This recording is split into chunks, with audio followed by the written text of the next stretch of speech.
A continuación, la hueca política.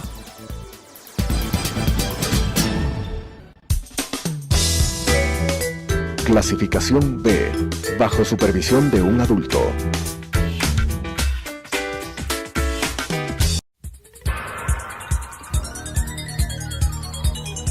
Las opiniones vertidas en este espacio por la producción y dirección del programa son de exclusiva responsabilidad de sus autores y de quienes intervienen en ellos.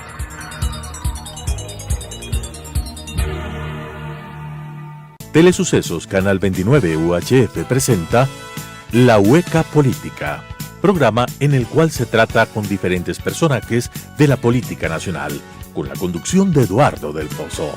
La Hueca Política. Amigos, ¿cómo están? Qué gustos que nos acompañen nuevamente en La Hueca Política. Como siempre tratamos temas importantes de la coyuntura política nacional.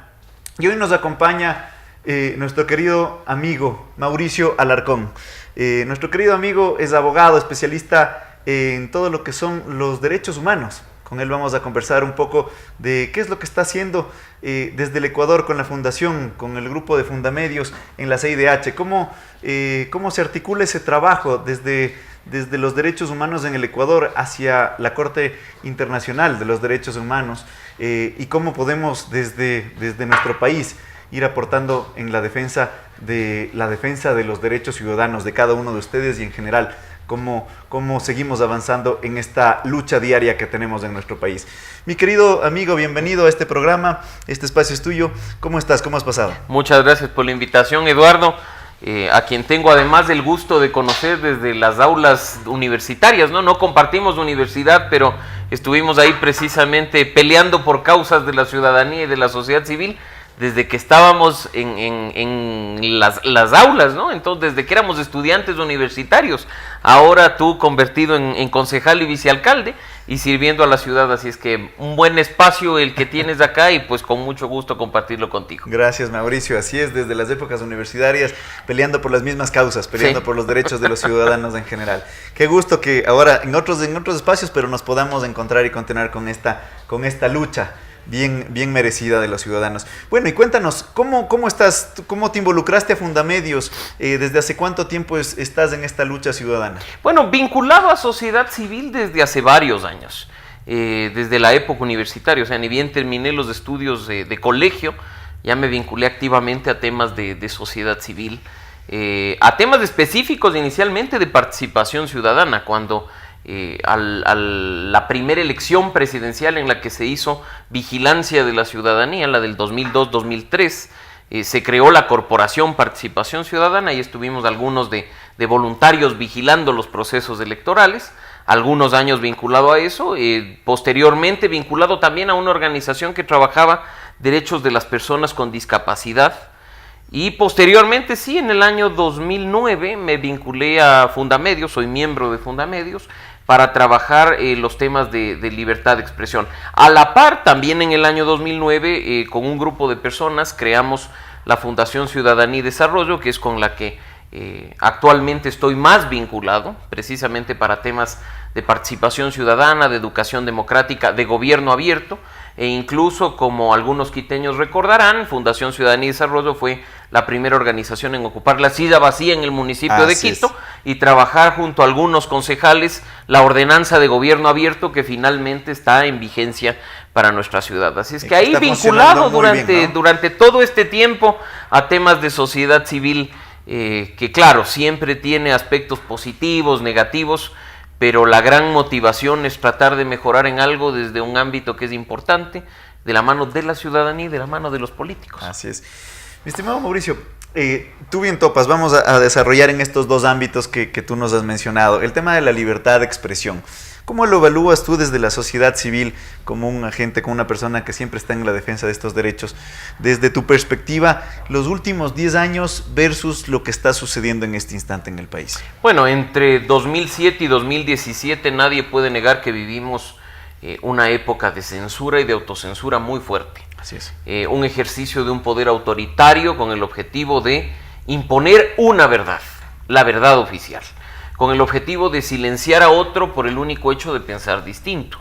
llegando a extremos de juicios millonarios en la justicia ecuatoriana por afectaciones a la honra, pero llegando incluso a consecuencias más lamentables, quizá no en la cantidad que ocurre en otros países como Honduras, como México, pero acá también hemos tenido que lamentar asesinato de periodistas. Recordemos el caso de Fausto Valdivieso, que hasta el momento se encuentra en la impunidad. No se sabe, ¿no? Entonces tenemos esa década en la que se registró más de 2.200 agresiones a periodistas, a medios de comunicación, procesos administrativos, juicios, amenazas, y los datos están ahí. No es un invento de alguien que simplemente quiere hablar de libertad de expresión. Todo está debidamente respaldado.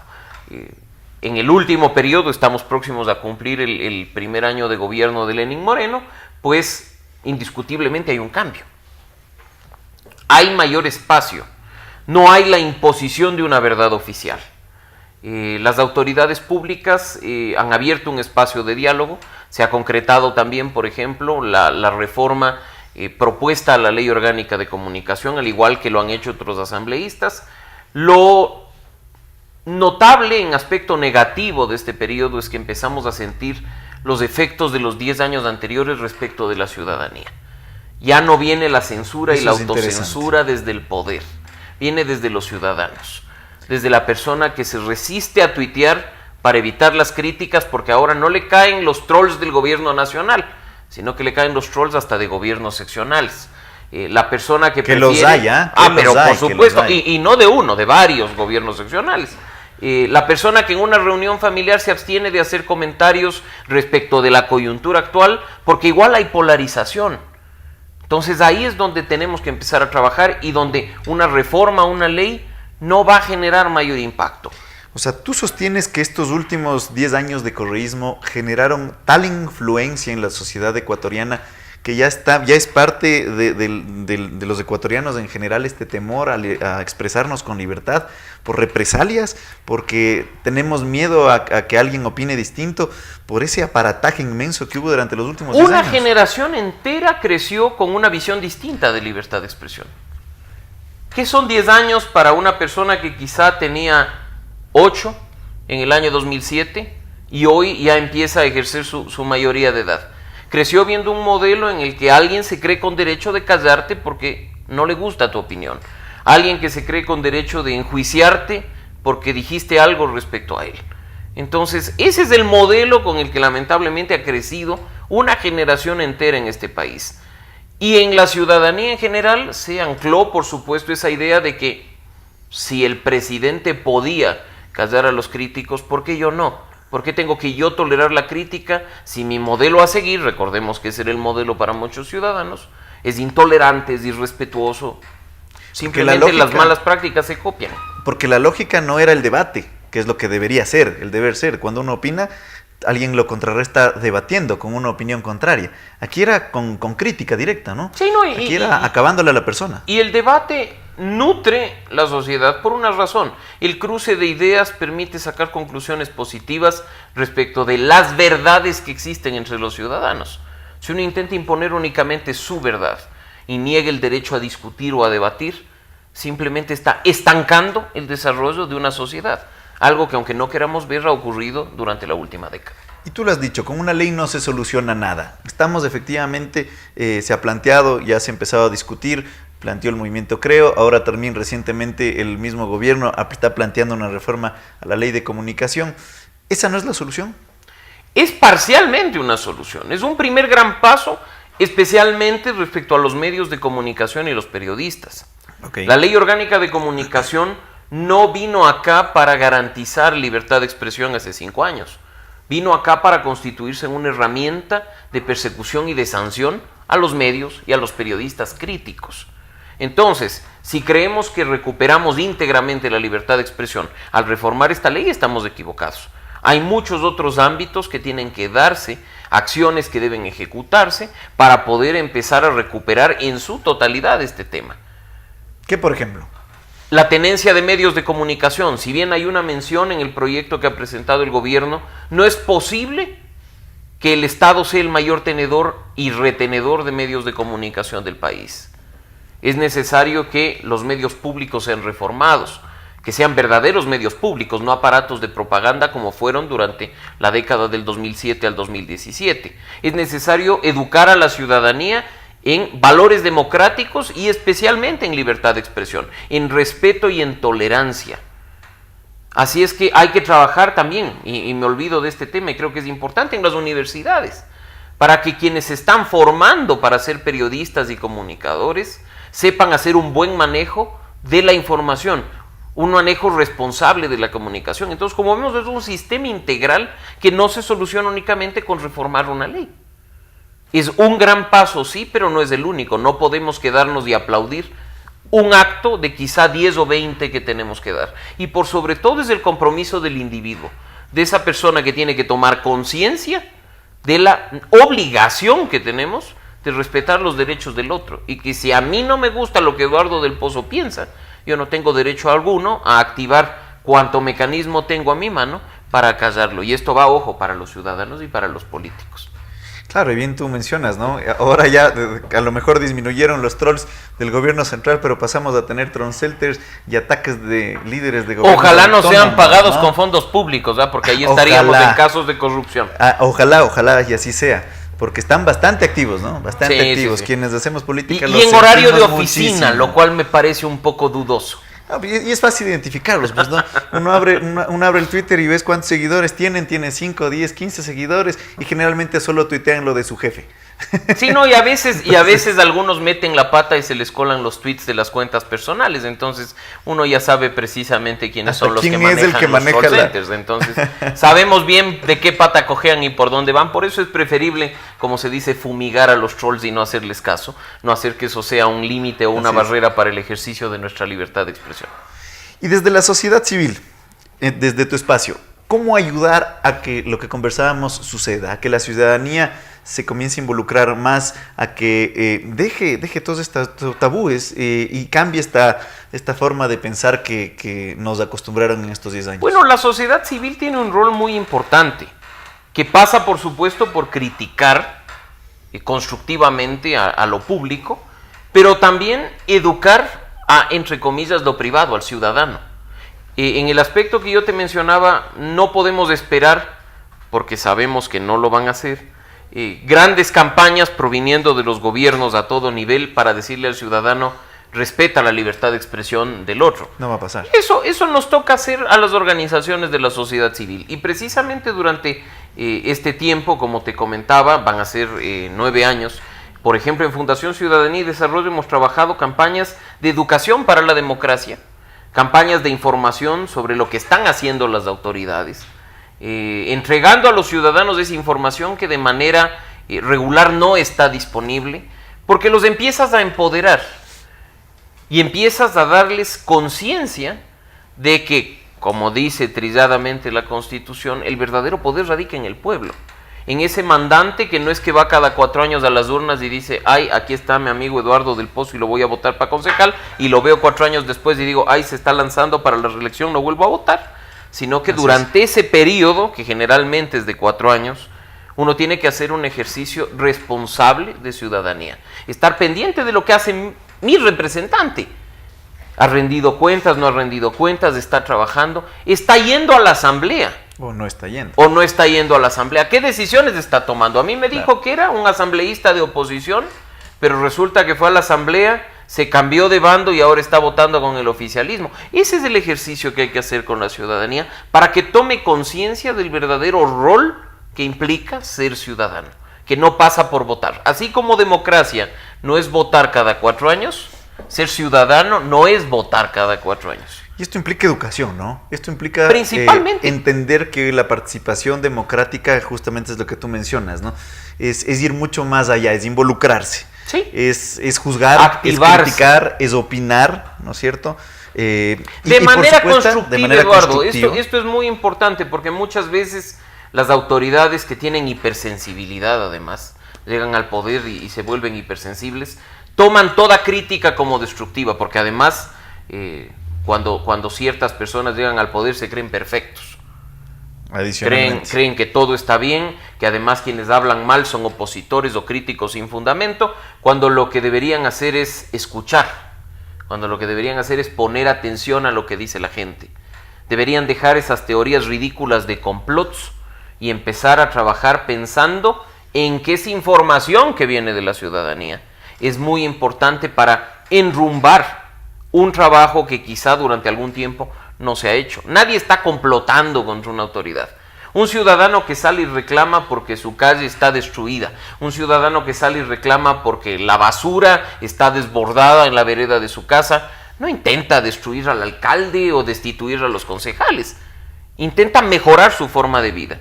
Nos dijeron que era posible vivir mejor. Si la gente está diciendo no vivo mejor, no es que estamos criticando porque nos da la gana de criticar, sino que estamos buscando soluciones a problemas concretos que afectan nuestro día a día. Es un justo reclamo del ciudadano que quiere una aspiración, que eligió a alguien para que lo sirva de manera adecuada. Completamente, y con algo adicional, que en el caso de estados intrusivos como el nuestro, yo estoy pagando por un servicio. Así es. O sea, no es que a mí, por mi bonita cara de ciudadano, el municipio de Quito, en este caso en particular, me está sirviendo, recolectando mi basura. Yo estoy pagando por ese servicio. Una tasa si de no recolección de basura. si no lo obtengo, ¿qué está pasando? Así es. Si yo estoy pagando por un servicio en la vía de mis impuestos anuales, que es el impuesto predial, por ejemplo, y no estoy obteniendo esas mejoras, porque ahora las contribuciones de mejoras nos aparecen por todo lado, tengo legítimo derecho a reclamar. Pero no solo supuesto, pasa por la autoridad, sino porque estoy pagando por algo además que no estoy obteniendo. Mira tú, qué bueno que lo diga alguien que no es político, alguien de la sociedad civil, porque si no tachan este tipo de comentarios como incendiarios. Bueno, como igual dirán que soy opositor político, eso ya te imaginarás. La oposición que boicotea, como los concejales que ponen el pie para que la ciudad se obstaculice, cosa que realmente no es así, pero qué bueno que lo digan desde la sociedad civil. Lamentablemente, Eduardo, y este comentario es importante, fácil es decir ante los medios de comunicación muchas cosas. Fácil es de echar la culpa a otras personas. Pocos ciudadanos tienen a su disposición, por ejemplo, un código orgánico territorial y de administración territorial, en el cual se puede ver claramente que la labor de los concejales es fiscalizar y legislar, la misma que para los asambleístas. Igualito. Entonces, yo me pregunto en general, si el responsable ejecutivo de un gobierno local es precisamente el alcalde, ¿qué otro trabajo que fiscalizar esa acción del alcalde respecto, por ejemplo, de la situación de las calles tienen los concejales? ¿O es que acaso se espera que los concejales firmen contratos para...? No, esa no es labor de un concejal. Entonces, hay que revisar muy claramente. Hay gente que critica, ahí sí por criticar, que no se tome el tiempo de revisar normas, de revisar las acciones. Lo mismo que pasa con la Asamblea Nacional. Hay gente que habla de los asambleístas y critica que los asambleístas no hagan obras. Esa no es la labor de un asambleísta. Un asambleísta legisla y fiscaliza. Usted vaya y vea si ese asambleísta asiste, si presenta proyectos de ley, si está presentando propuestas de juicio político o pidiendo información sobre temas de corrupción. Pero no desnaturalice esa función. Si usted está preocupado de la gestión y de la ejecución de obras, vaya al Poder Ejecutivo. A nivel nacional el presidente, a nivel local el alcalde. Así es. Es como reclamarle a los asambleístas por qué no funciona un ministerio, ¿no? Lo mismo pasa en los gobiernos locales. Yo puedo reclamarle. Al concejal por qué no funciona la recolección de basura, por qué no bueno, funciona yo puedo venir acá y reclamar a mi vicealcalde por qué no ha fiscalizado al alcalde respecto de la recolección de basura, si es que no lo ha hecho. Y ahí sí puedo decir, o sea, ¿qué compromisos hay? Dentro de las funciones. Por supuesto, pero yo no puedo decirle al vicealcalde, ¿por qué usted no está vigilando que me recojan la basura? Correcto. O sea, hay un paso previo, que es precisamente la fiscalización a esa autoridad ejecutiva. Si es que ahí han fallado los concejales en el caso puntual de Quito, pues que vengan las críticas. Correcto. Pero yo hay algunas personas que durante estos años les he visto en un rol muy activo de fiscalización, que de nuevo, lo toman como una crítica personal, lo toman como un complot personal y las consecuencias son simplemente mensajes tirados a los medios de comunicación sin que los problemas reales que vivimos los ciudadanos día a día sean solucionados. Así es. Así es. Y bueno, vamos un poco centrándonos tal vez en el tema de la participación ciudadana. Atándolo con lo que veníamos diciendo, ¿cómo promover desde la sociedad civil, nuevamente, desde tu labor, que los ecuatorianos, que el ciudadano común y corriente se active un poco más? Primero, poniendo en conocimiento de la gente, y tú bien mencionabas del ámbito de la educación, qué herramientas están disponibles para ejercer esa participación ciudadana. Si el ciudadano no conoce, difícilmente ejecuta. El ciudadano sabe que hay que ir a votar cada 4 años. Por ende, va y vota. Si el ciudadano no sabe que en el municipio de Quito, en el municipio de Guayaquil, en el municipio de Cuenca existe la silla vacía, difícilmente va a activar ese mecanismo. Si sabe que la Ley Orgánica de Participación Ciudadana establece los cabildos populares, difícilmente va a reclamar ese espacio. Entonces, lo primero es entregar esa información. Decirle a la gente, la Constitución dice que tú puedes participar de manera activa como ciudadano en estos procesos y que puedes además hacer control social de tus autoridades. Enseñarle a la gente que un espacio de rendición de cuentas no es ir a un salón de hotel a aplaudir a la autoridad que presenta un video espectacular con lo mejor que ha hecho y entrega folletitos costosos en papel couché. Que rendición de cuentas es a la inversa. Es una autoridad sentada escuchando a la ciudadanía, quien le pregunta y le dice, ¿qué ha hecho por mí durante este año que usted me está diciendo que ha actuado? Explíquenos a nosotros qué ha hecho. Para eso no se necesitan ni videos ni folletitos. Nada. Se necesita diálogo, y eso es algo en lo que fallan las autoridades, y eso es algo en lo que fallan los ciudadanos, porque, insisto, no tienen conocimiento pleno de todo ese conjunto de herramientas que están en la Constitución y en la ley para activarse en cuanto a participación ciudadana. Solo ese conocimiento permite activar a ciudadanos responsables.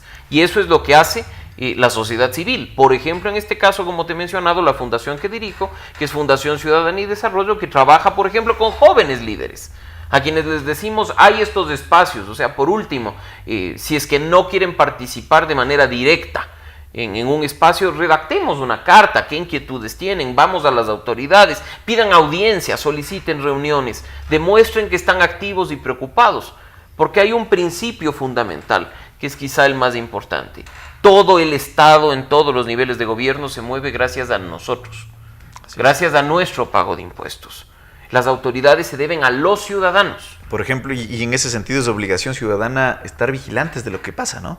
Estar vigilantes de lo que sucede. Que la gente entienda, Viene a por ser ejemplo, una obligación ciudadana, ¿no? Sí, y como te digo, que la gente entienda, por ejemplo, que cada centavo que se pierde en corrupción es un centavo que nos pertenece a nosotros y es un centavo que se ha dejado de invertir en obras para los ciudadanos. Porque si yo pago impuestos no es para mantener a las familias de los señores que están representándonos en el poder. Si yo pago impuestos es para ver una retribución respecto de eso. Yo no pago para que haya una burocracia inservible que me lleve a mí horas en hacer un simple trámite. Yo pago para que esos trámites se simplifiquen y funcionen. Claro, por supuesto. Entonces esa es la mayor conciencia que hay que generar en los ciudadanos. Que ese dinero que maneja el gobierno nacional, el gobierno seccional, su junta parroquial, es dinero que viene de nuestros bolsillos. Así es. Bueno, y en ese tipo en esta lógica, como tú mencionabas en un inicio, se construyó con ustedes en el municipio de Quito una ordenanza de participación ciudadana, de gobierno abierto. Uh-huh. Está funcionando con sus inconvenientes, pero está funcionando. Sí, empieza precisamente a activarse. A funcionar. Tanto más cuanto que la silla vacía, ya ha habido algunos ejemplos de ordenanzas en donde han participado personas para aportar en la construcción de estas normativas. Pero a nivel nacional, ¿tú crees que en términos generales existe esta normativa, existe esta facilidad para los ciudadanos de poder enterarse de qué es lo que pasa? La Constitución, ¿falta algo en las leyes nacionales? La Constitución del 2008 consagró, y vamos a hablar de este tema puntual, la silla vacía, otorgando a los ciudadanos no solo voz, sino voto. Ahí viene la parte peligrosa. Una autoridad dice, si yo ya tenía mayoría en el consejo, o si yo ya tenía cómo era el tema, ¿va a venir uno con voto a desarmarme lo que tengo? Han pasado casi 10 años. El próximo 20 de octubre se cumplen 10 años de vigencia de la Constitución. Así es. Recorramos el país y veamos cuántos municipios han activado silla vacía, han permitido que ciudadanos la ocupen. Si, como te digo, recién en 2017, 9 años después de vigente la Constitución, fuimos los primeros en ocupar la silla vacía en el principal municipio del país, que es Quito.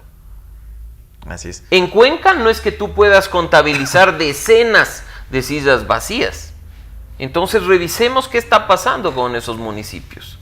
Así es. Revisemos por qué no se está activando a la ciudadanía. Ese rol importante de estar codo a codo con los concejales, proponiendo, discutiendo y además tomando una decisión es fundamental. Quizás la herramienta más poderosa de participación ciudadana en el país en este momento es precisamente la silla vacía.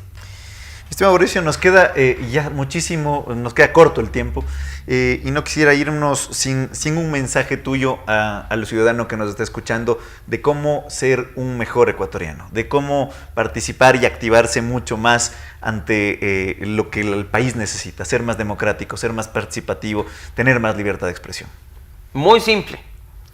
Tengan conciencia de que ser ciudadano, creer en la democracia no es únicamente ir cada 4 años a votar y elegir autoridades.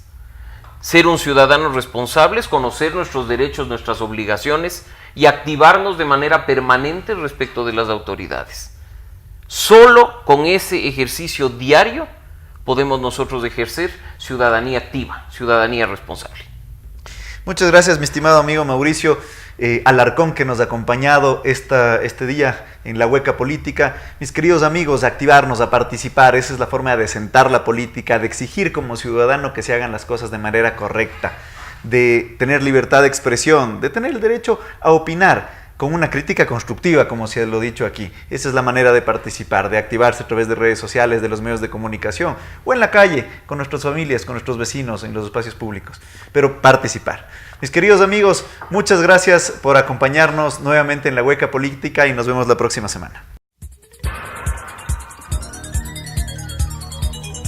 Las opiniones vertidas en este espacio por la producción y dirección del programa son de exclusiva responsabilidad de sus autores y de quienes intervienen en ellos.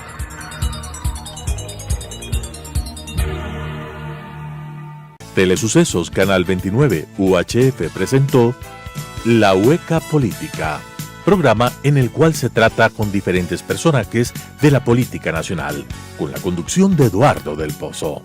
La Hueca Política,